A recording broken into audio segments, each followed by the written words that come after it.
Bom dia, boa tarde, boa noite. Sou o Dr. Raul Zanini, otorrinolaringologista da Faculdade de Medicina do ABC e quero dar continuidade ao nosso programa. A gente acabou de ver a anatomofisiologia da audição e agora nós vamos falar sobre as disacusias ou perdas auditivas. Lembrando que essa é uma aula para o 4º ano da graduação de Medicina e, portanto, nós vamos abordar o tema de audição e de disacusias de forma pertinente para esse momento do aluno. Antes de falar sobre as perdas auditivas propriamente ditas, é importante a gente discorrer um pouquinho a respeito de um exame chamado audiometria. A audiometria é um exame que avalia a capacidade auditiva através de estímulos sonoros. É considerado um exame subjetivo porque depende das respostas do paciente frente aos estímulos oferecidos. Vocês vão ver bastante isso com as fonos do nosso serviço. Mas por hora eu preciso explicar alguma coisa para vocês para ficar mais fácil compreender as disacusias. O exame ele é realizado em uma cabina, isolada acusticamente, através de um fone de ouvido e de um vibrador ósseo. O fone vai testar uma via chamada via de condução da audição e o vibrador vai testar uma via chamada via óssea da audição. Ao final do exame, nós vamos ter um audiograma, um exame como esse que vocês estão vendo agora na tela. Esse exame ele parece como se fosse um jogo de batalha naval, onde no eixo horizontal nós temos as diversas frequências que vão ser testadas, das mais graves às mais agudas, e no eixo vertical nós temos a intensidade. A intensidade sonora ela é aferida em dBs ou decibel e a frequência em hertz. Quanto maior o número em hertz, mais agudo é o som. Quanto menor o número, mais grave é o som. Lembrando que frequência é o número de oscilações da onda sonora por segundo. Um adulto com audição preservada vai ter um audiograma com todas as frequências testadas entre 0 e 25 dBs. Legal, estamos indo bem. Vamos olhar agora essa foto. Dê uma olhadinha nisso, vocês já conhecem, orelha externa, orelha média e orelha interna. Vamos falar agora um pouco dos tipos de perda auditiva. Imaginem vocês que uma pessoa tem a orelha externa ou a orelha média com algum problema, com alguma doença que impeça a propagação das ondas sonoras até a orelha interna. Imaginem que essa mesma pessoa tem a orelha interna preservada, portanto a cóclea é normal. Se a gente tem uma interrupção da orelha externa ou da orelha média por uma doença qualquer que seja uma perfuração da membrana timpânica, um enrijecimento da cadeia ossicular, uma estenose de conduto, o que é que seja, a gente vai estar frente a um tipo de perda chamada perda condutiva ou perda de condução. Agora, vamos pensar o oposto. Está tudo normal a orelha externa e a orelha média, mas por algum problema, por algum motivo, a cóclea, a orelha interna, não está mais funcionando. O nome desse tipo de perda é perda sensorial. Legal. Então a gente falou da perda de condução e da perda sensorial. Legal. E se o nervo coclear não estiver funcionando de forma adequada? Nós chamamos de perda neural. Geralmente a perda neural ela pode vir junto com a perda sensorial, e aí a gente chama de perda sensório-neural ou neurosensorial. Então a gente falou da perda de condução, da perda sensorial e da perda neural. E quando a gente tem as 2 ou 3 perdas juntas, nós chamamos de perda auditiva mista. Então, para simplificar, vamos colocar assim: quando a perda ela é de condução, a gente tem um problema na orelha média ou na orelha externa. Quando a gente tem uma perda sensório-neural, nós temos um problema dentro da cóclea e no nervo coclear. E quando nós temos uma perda mista, nós temos uma somatória das perdas explicadas anteriormente. Tem mais uma coisinha a respeito da audiometria. Quando o exame é feito, o fone de ouvido é colocado sobre os pavilhões e um vibradorzinho é colocado na área da mastoide, atrás da orelha, atrás do pavilhão auricular. Esse vibradorzinho, ele testa a via óssea.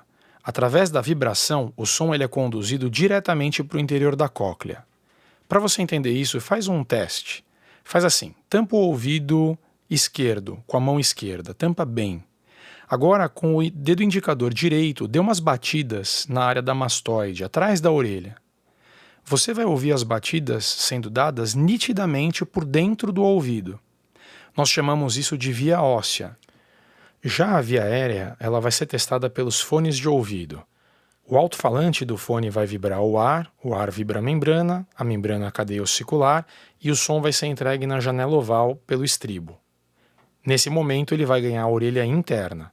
Então até ele chegar à janela oval, nós temos a via aérea.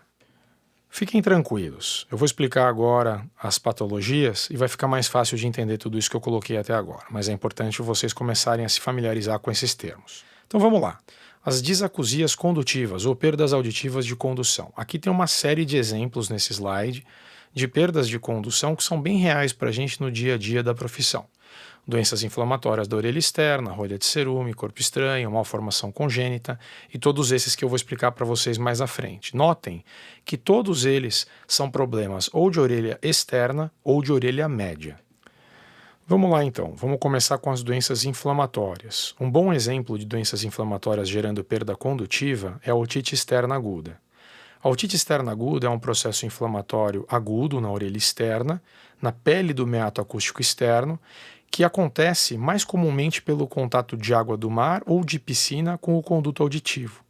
Gera edema, como vocês podem ver, inflamação local e muitas vezes cursa com plenitude, sensação de ouvido entupido. Existe uma duplinha de bactérias que são frequentemente encontradas nesse tipo de otite, Pseudomonas aeruginosa e Staphylococcus aureus. O cerume também é uma causa de perda auditiva de condução. A produção de cerume ela é natural na orelha e se dá pelas glândulas ceruminosas no terço mais distal do conduto, isso é, mais perto da parte externa do canal. Quanto maior a quantidade de cerume, maior vai ser o grau de perda de condução. Corpo estranho. É comum a introdução de pequenos objetos do dia a dia dentro do meato acústico externo, principalmente por parte de crianças e portadores de deficiência mental. Os corpos estranhos de ouvido podem ser classificados como animados, quando têm vida, e inanimados, quando são objetos inertes. Nesse caso, nós estamos vendo uma pequena bola de plástico que fazia parte de um brinquedo. Malformação. Existem diversos tipos de má formação da orelha externa e que podem estar associados à má formação de orelha média e orelha interna. Nesse caso, nós temos uma estenose de meato acústico externo. Quando o pavilhão auricular é mal formado, o nome desta patologia é microtia.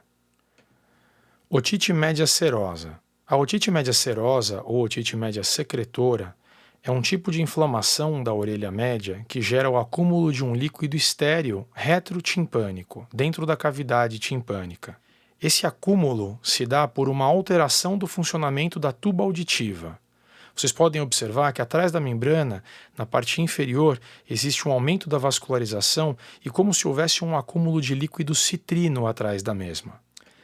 É um processo inflamatório muito comum em crianças, porque a tuba auditiva, como já dissemos, é menor e mais retificada.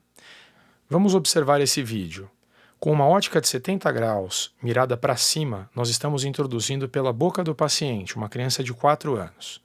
Nós estamos olhando para a rinofaringe, a porção posterior do nariz. Isso é uma hipertrofia adenoidiana.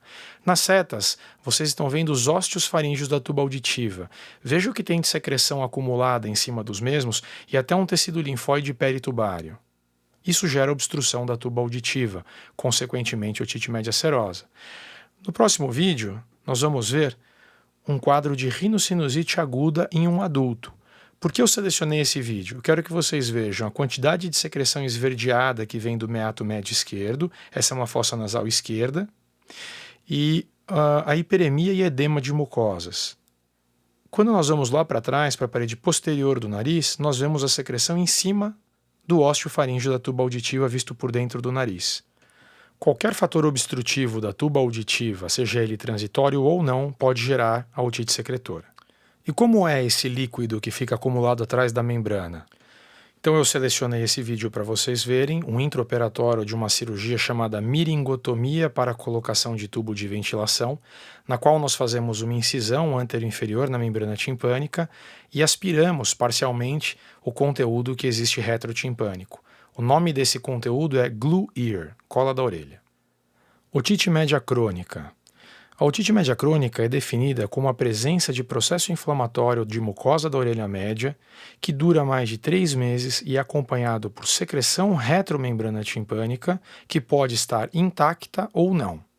Na grande maioria das vezes, a otite média crônica, a membrana não está intacta, ao contrário, ela está perfurada, mas existem alguns casos em que ela pode estar intacta.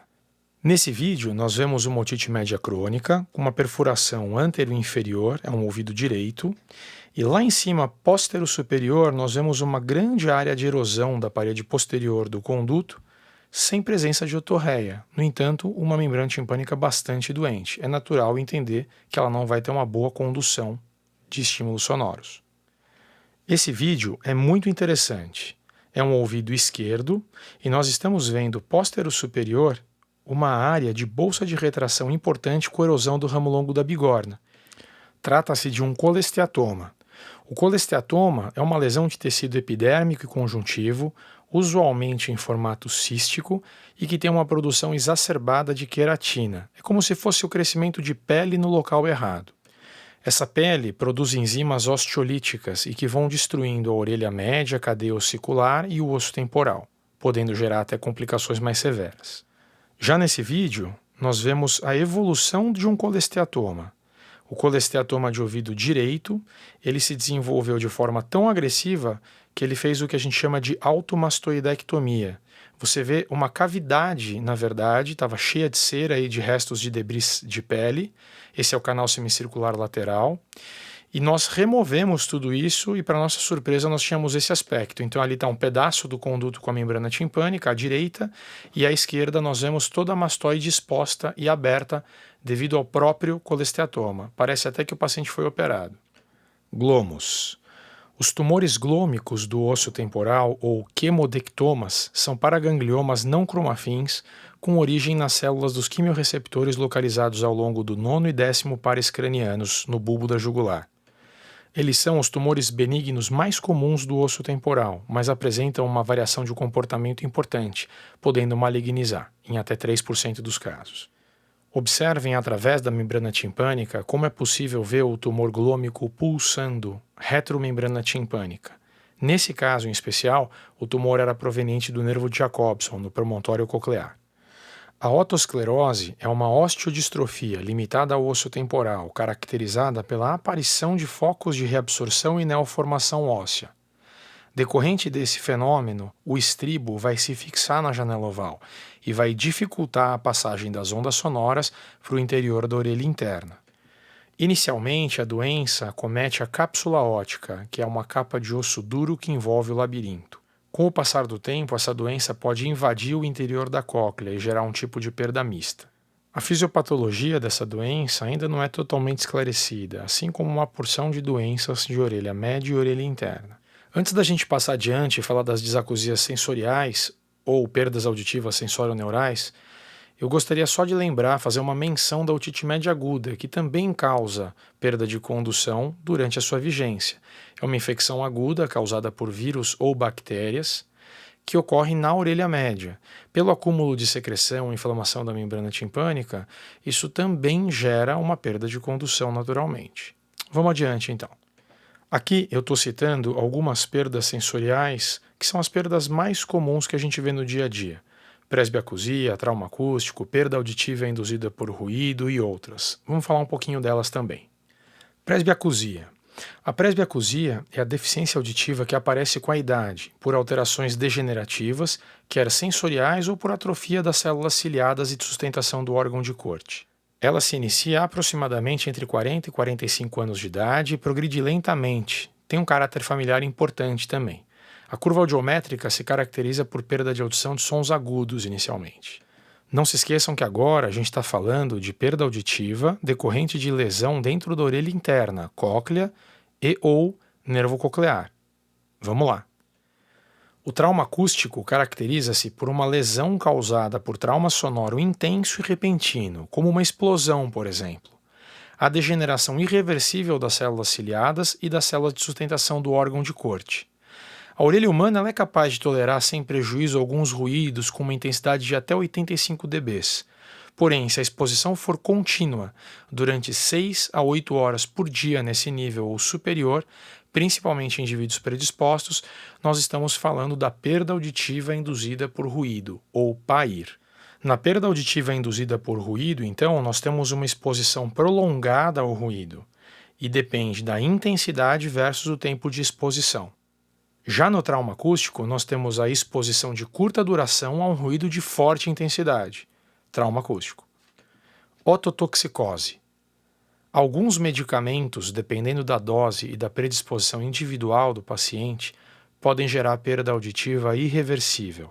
As drogas que mais comumente geram esse tipo de lesão na orelha interna são os aminoglicosídeos, como por exemplo a streptomicina, neomicina, gentamicina, amicacina, tobramicina e outros.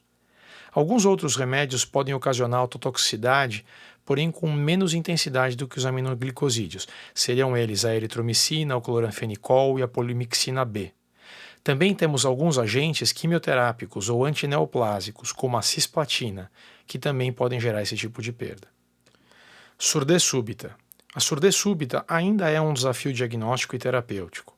É definida como a perda neurosensorial de instalação abrupta ou rapidamente progressiva, em até 72 horas. O critério diagnóstico clínico audiométrico mais empregado é a diminuição dos limiares ósseos de intensidade igual ou maior a 30 dB, afetando pelo menos 3 frequências consecutivas. É possível identificar uma causa em cerca de 20% dos casos. Nessas causas encontram-se as infecções bacterianas, virais, inflamatórias, tumorais, traumáticas, vasculares e tóxicas. Portanto, uma gama muito ampla de possíveis causas. Chivanoma vestibular, ou neurinoma do acústico. O neurinoma é o tumor benigno mais comum com origem na fossa craniana posterior. Eles derivam histologicamente das células de Chivan, mais comumente no interior do meato acústico interno. Eles têm origem na divisão vestibular do oitavo par craniano. A hipoacusia unilateral é o sintoma mais precoce e frequente, ocorrendo em 90% dos casos. O zumbido é a segunda queixa mais frequente, 56% dos casos, e pode aparecer como sintoma isolado ou associado à surdez. As vertigens, elas vêm como uma tontura vaga e transitória, que é exacerbada com mudanças de posição. Essa tríade, perda auditiva, zumbido e vertigem, faz com que o neurinoma seja diagnóstico diferencial da próxima doença que nós vamos ver, a doença de Meniere. A doença de Meniere, ou síndrome de Meniere, é uma doença descrita inicialmente no século XIX, caracterizada por uma tríade sintomatológica: vertigens, que geralmente vêm em crises e podem ser mais ou menos frequentes, diminuição da audição, que às vezes se apresenta de maneira flutuante, isso é, pode aumentar ou diminuir, e o zumbido, ou tinnitus. Essa síndrome resulta da distensão do compartimento da endolinfa no interior do labirinto membranoso, portanto, gerando uma hidropsia endolinfática, um aumento da pressão da endolinfa dentro do labirinto. Disacusia de origem autoimune. Ela caracteriza-se por uma perda auditiva do tipo sensório-neural bilateral, progressiva, com alteração da discriminação vocal, variando de acordo com as estruturas comprometidas. Algumas doenças autoimunes conhecidas podem estar envolvidas nesses processos, como por exemplo síndrome de Cogan, artrite reumatoide, tireoidite Hashimoto, entre outras. Causas congênitas. Podem ocorrer durante o desenvolvimento fetal ainda intrauterino uma anomalia nas estruturas da orelha interna. Alguns exemplos são a aplasia de Mitchell, que é a agenesia completa da porção petrosa do osso temporal. Aplasia de Mondini, caracterizada pela cóclea mal formada, sendo apenas a espira basal claramente identificada. Aplasia de Scheib, que é a má formação do órgão de corte. Temos outros exemplos, como a aplasia de Alexander, síndrome do aqueduto vestibular e outras doenças eventualmente de causas genéticas. Doenças infecciosas. As doenças infecciosas da orelha média e da orelha interna podem causar perda auditiva de grau variado. Na verdade, todos os tipos de perda auditiva são encontrados nas doenças infecciosas. Pode ser condutiva, neurosensorial ou mista. Vamos falar então um pouco sobre as disacusias mistas.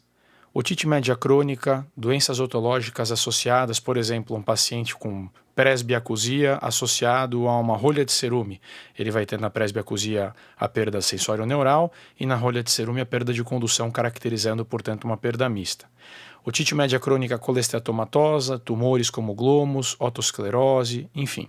Todas as doenças de orelha média podem gerar lesão de orelha interna, principalmente as infecciosas. Se isso acontece, o paciente vai ter uma perda mista. Por que uma doença infecciosa da orelha média pode gerar uma lesão coclear, uma lesão neurosensorial? Essa lesão ela acontece na maioria das vezes decorrente da difusão das toxinas através da janela redonda ou pela própria otoxicidade da doença. Esse é um caso, por exemplo, de uma otite média crônica supurativa, uma inflamação da orelha média e do osso temporal que fica secretando secreção purulenta o tempo todo. Se o paciente trata, ameniza. Quando ele para de tratar, o processo volta. Observe o grau de comprometimento da membrana timpânica, secreção, retração, espessamento. É natural que, com o passar dos anos, o paciente portador de um processo inflamatório exuberante como esse tenha o comprometimento coclear, através daqueles mecanismos que eu citei anteriormente. Bom, pessoal, então é isso. Nós vamos chegando ao final da aula.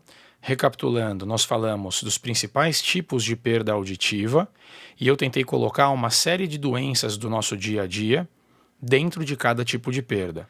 A ideia aqui foi introduzir o assunto para que agora vocês possam estudar já guiados por uma primeira aula. Um forte abraço a todos. Se alguém tiver dúvida, eu estou à disposição. Tchau, tchau.